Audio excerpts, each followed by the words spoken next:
Hi welcome to Sakshi education. APSC group 1 results release అయ్యాయి. So డిఎస్పీగా select అయ్యారు Sai Raghava from Proddatur. So will talk in detail about him అనేటువంటిది. 1.5 years software job చేశారు, తర్వాత resign చేశారు. Cut చేస్తే Covid. ఇన్స్టిట్యూట్స్కి వెళ్దాం అనుకుని ఉండొచ్చు కానీ ఏ ఇన్స్టిట్యూట్స్ రన్ అయ్యి ఉండవు. So maybe hopefully I think ఎలా ప్రిపరేషన్ స్టార్ట్ చేశారు కోవిడ్ తర్వాత, అండ్ నౌ ఇప్పుడు డిఎస్పీ ర్యాంక్ వచ్చింది. దీంతోనే ఆయన సంతృప్తి చెందుతారా లేకపోతే UPSC still he live for that? Will ask in detail about it. First of all congratulations. Thank you very much sir. So 1.5 year software కంపెనీలో వర్క్ చేశారు. That also NIT Tiruchirappalli yes sir. అక్కడ రావడం and also seat, it's a great thing.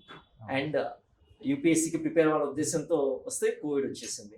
Covid రాగానే feeling ఎలా అనిపించింది మీకు?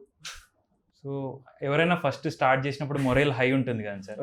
So my morale was very low. So back to back issues అవ్వడం వల్ల నేను లో నుంచి స్టార్ట్ చేయడం జరిగింది సార్. బిగ్గెస్ట్ లో నుంచి స్టార్ట్ అయ్యి and this peak has come. Multiple peaks లో ఇది highest peak right now which I have reached. Good. And అప్పుడు కోవిడ్ టైంలో ఆన్లైన్ ట్యూటోరియల్స్ ఇవన్నీ కూడా ఫాలో అవుతూ ఉండే వాళ్ళ?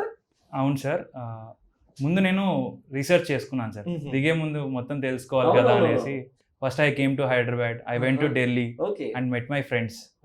అండ్ దెన్ సరే ఇంకా మనం దిగచ్చు, ఏమేమి ఉన్నాయో తెలుసు అనే టైంలో మనము రిజైన్ చేద్దాం అనేసి రిజైన్ చేశాను. ఆల్మోస్ట్ 2020 ఫిబ్రవరి అప్పుడు నేను రిజైన్ చేశాను. విత్ ఇన్ 1 month లాక్డౌన్ రావడం వల్ల ఢిల్లీకి కూడా వెళ్ళలేకపోయాను, హైదరాబాద్ రాలేకపోయాను. ఇంకా మెల్లిమెల్లిగా మా ఫాదర్ పాస్డ్ అవే అయ్యారు. సో ఇంకా ఆ టైంలో ఇంకా టైం పట్టింది మనకు ప్రిపరేషన్ మళ్ళీ స్టార్ట్ చేయడానికి.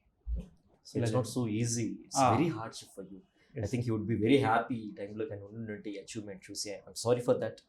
But somewhere or the other you come across it. Yes sir. And I think మీరు ఇప్పుడు ఉన్నటువంటి లక్ష్యం ఏదైతే ఏముందో you dedicate, definitely you dedicate your success and your achievements to him. Great thing. Yeah. And I'm very sorry for that, for the loss.